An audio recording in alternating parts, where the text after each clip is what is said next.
Hey everyone, it's Lisa from the blog farmhouseonboone.com, and today I want to share with you how to make long fermented sourdough donuts.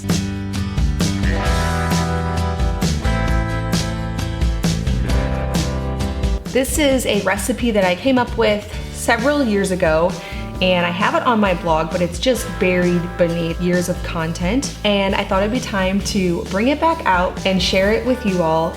If you are brand new to sourdough starter, make sure to check out my other videos on that. I'll leave a link in the description below. I have all the benefits, how to make one.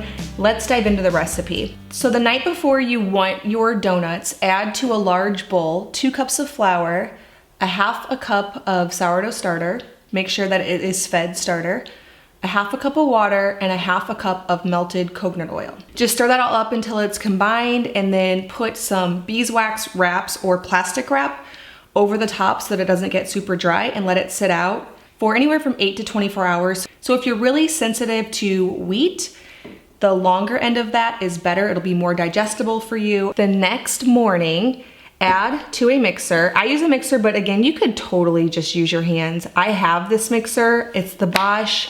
I love it for a lot of things, especially bread making, but just for these donuts, you don't really have to have it, but if you own it, cool. I'll link the one that I have in the description below. All right, add your dough from the night before to your mixer, a half cup of coconut sugar or organic brown sugar, a 1/4 teaspoon of salt,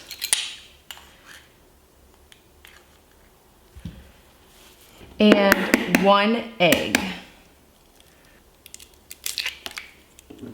And then knead the dough until it is smooth and elastic, kind of like you do with bread dough. So you can do this with your hands.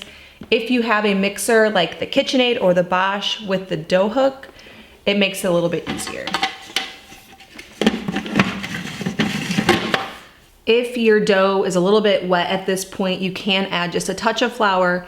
You just want to get to the point where it's pulling away from the sides and not any more than that. Right, you just want the dough nice and stretchy so you can roll it out. Best rule of thumb is if it passes the see-through test and it can stretch between your fingers, it's good to go. This isn't as important as it is with bread, so don't worry too much. Next, I'm gonna roll this out on a lightly floured surface. You don't want to use too much flour because it'll make the donuts more dense, but you do need to be able to roll it out to about a 1/2 inch thickness, and then just cut it with a donut cutter. Now, I don't have a donut cutter.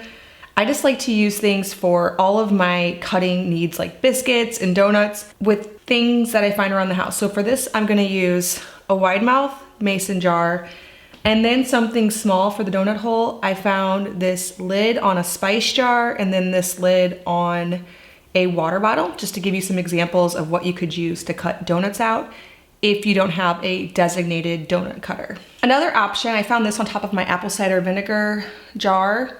This will make a smaller donut hole, so depending on how large the outside ring is going to be, you might want to use something smaller like this. Now, I just like to go ahead and roll the dough from my donut holes back into the main dough and use it to make more donuts. Of course, you could just fry those and make donut holes. You could not do the outside at all and just make all donut holes.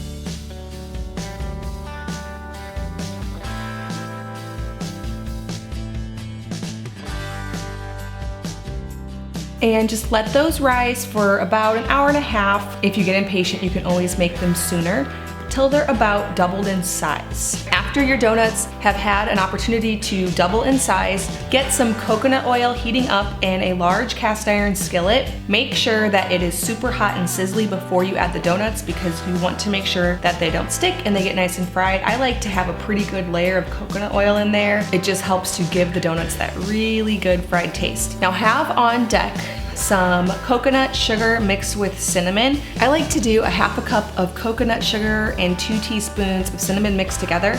So right when they come out of the coconut oil from being fried, you can dip them in there and it'll give it a nice little coating. All right, well, I hope that you and your family enjoy this recipe for sourdough donuts. Be sure to head over to the blog. I'll leave a direct link in the description below to get this recipe and the printable recipe card if you want to save this recipe for later, or if you just want to pin it to Pinterest, however you save recipes. Also, make sure if you like this recipe to head over and give it a rating. It helps me so much for my recipes to do better on the internet whenever people see that other people have tried them. So I'm going to start asking for that just because I realized that I never did and I don't have a lot of ratings on my recipes. And I do get a lot of feedback from people on Instagram tagging me who've made their recipes that they really enjoy them. So I'd love to start encouraging you all to rate them. Also on that note, go ahead and tag me on Instagram in your stories. I often will reshare the stories into my Instagram stories when someone has tagged me in a recipe that they've tried, and I really enjoy seeing what everyone has made with some Farmhouse on Boone recipes. All right, well, if this is your first time visiting my channel, make sure to hit that subscribe button. I make 2 new videos every week on food from scratch, natural living, and a handmade home. Thank you so much for stopping by the Farmhouse.